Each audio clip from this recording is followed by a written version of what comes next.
अस्सलामु अलैकुम वरहमतुल्लाहि वबरकातुह।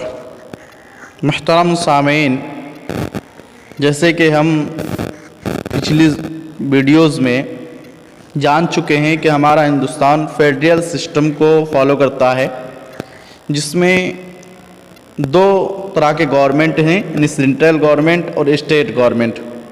और इसी के द्वारा हमारे स्कूल्स, हॉस्पिटल्स और पब्लिक ट्रांसपोर्ट और रेलवेज़, एयरपोर्ट्स वगैरह के बारे में डिसाइड किया जाता है कि कहाँ कौन सी परेशानी है, कौन सी तकलीफ़ है और उसको हल किया जाता है।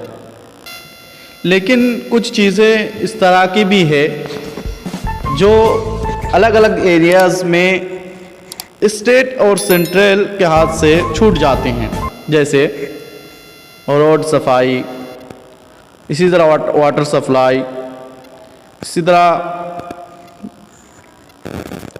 रोड वगैरह में कनेक्शन करना बिजली वगैरह की, और बहुत सारी परेशानियां हैं जो लोकल परेशानी हैं, जिसकी वजह से इंडियन गवर्नमेंट में एक लोकल गवर्नमेंट बनाया गया है। और लोकल गवर्नमेंट का बुनियादी मकसद होता है पावर को अलग अलग लोगों में बांटना। जो पावर स्टेट और सेंट्रल गवर्नमेंट में है उसको लोकल गवर्नमेंट में बांटना और डायरेक्टली डेमोक्रेसी करना। डायरेक्ट डेमोक्रेसी यानी ये ऐसी डेमोक्रेसी है जिसमें खुद आवाम खुद के लिए नीतियाँ बनाती है। और अगर हम लोकल गवर्नमेंट पर गौर करें तो हमें मालूम होगा कि लोकल गवर्नमेंट जो है दो हिस्सों पर मुनक़सिम है, एक पंचायती राज और एक म्यूनसिपलिटी। पंचायती राज ये ग्रामीण इलाकों में होती है और म्यूनसिपलिटीज़ जो कि शहरी इलाकों में फिट किया जाता है, और दोनों का ही काम लोकल गवर्नमेंट के रूप में होता है। बेसिक तौर पर इसमें दो काम होते हैं, एक तो एक कि लोकल इशूज़ यानी बिजली, पानी, रोड, सफाई सुथराई वगैरह को सॉल्व करना, और नंबर दो पर आता है सेंट्रल और स्टेट के द्वारा बनाई गई पॉलिसीज़ को लोकल एरियाज़ में इम्प्लायमेंट करना यानी फिट करना।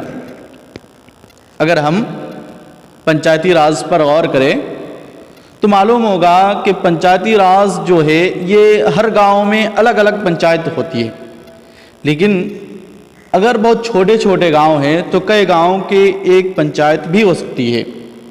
और पंचायत में बेसिक तौर पर दो पार्ट्स होते हैं, एक लेजिस्लेटिव जिसको कि ग्राम सभा भी कह सकते हैं, इसमें पंचायत के तमाम अफराद जो 18 साल से ऊपर हो शामिल होते हैं, और एक एग्जीक्यूटिव जिसमें कि ग्राम पंचायत शामिल है, यानी सरपंच, मुखिया, जिसको कि प्रधान भी कहा जाता है, और इसी तरह और भी इसके कारकुनंद है। और इसके ऊपर लेवल के कामों को संभालने के लिए पंचायती सिस्टम में दो और लेवल भी बनाई गई है, जिसमें कि नंबर 1 पर है पंचायत समिति और नंबर 2 पे है जिला परिषद। पंचायत समिति जो है ये ब्लॉक लेवल पर है, और जिला परिषद जैसे कि अपने नाम से ही वाज़ेह है ये जिला लेवल में है। पंचायत समिति को जनपद पंचायत भी कहा जाता है, इसी तरह ब्लॉक पंचायत भी कहा जाता है। पंचायत समिति के मेंबर्स BDO ऑफिसर और इसी तरह के मुख्तलिफ ऑफिसर्स होते हैं, और जिला परिषद को जिला पंचायत या डिस्ट्रिक्ट पंचायत के नाम से भी जाना जाता है, और इसके मेंबर्स होते हैं ब्लॉक प्रमुख और इसी तरह MLA और MPs जो उन इलाकों में हुआ करते हैं। और जिला परिषद का काम होता है कि अपने ज़िले में कानून फिट करने के लिए पॉलिसीज़ बनाना, यानी लोकल गवर्नमेंट और सेंट्रल गवर्नमेंट के द्वारा जो चीज़ें फराहमी की जाती है, जो पॉलिसीज़ दी जाती है, उसको कैसे ज़िले में फिट किया जाए, इसकी पॉलिसी बनाना, ये जिला परिषद वगैरह का काम रहता है। अब दूसरे नंबर पे आता है म्यूनसिपैलिटीज़। अगर हम म्यूनसिपैलिटीज़ पे भी गौर करें तो हमें मालूम होगा कि म्यूनसिपैलिटीज़ भी 3 तरह के होते हैं। नंबर 1 पे है नगर पंचायत, जिसको कि सिटी काउंसिल या नगर पालिका भी कह सकते हैं। और ये जो है उन इलाकों में होते हैं जो कि ग्रामीण क्षेत्र से हट करके शहर में, रूरल में कन्वर्ट होने जाता है।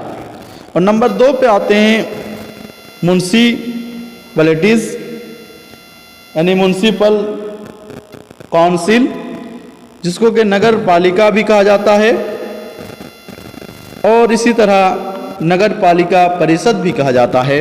यह जो है छोटे छोटे शहरों के लिए है। और तीसरे नंबर पे है म्यूनसिपल कॉरपोरेशन, और इसका दूसरा नाम महानगर पालिका या नगर निगम भी है। और ये बड़े बड़े शहरों में फिट किया जाता है या लागू होता है, जैसे मुंबई, दिल्ली,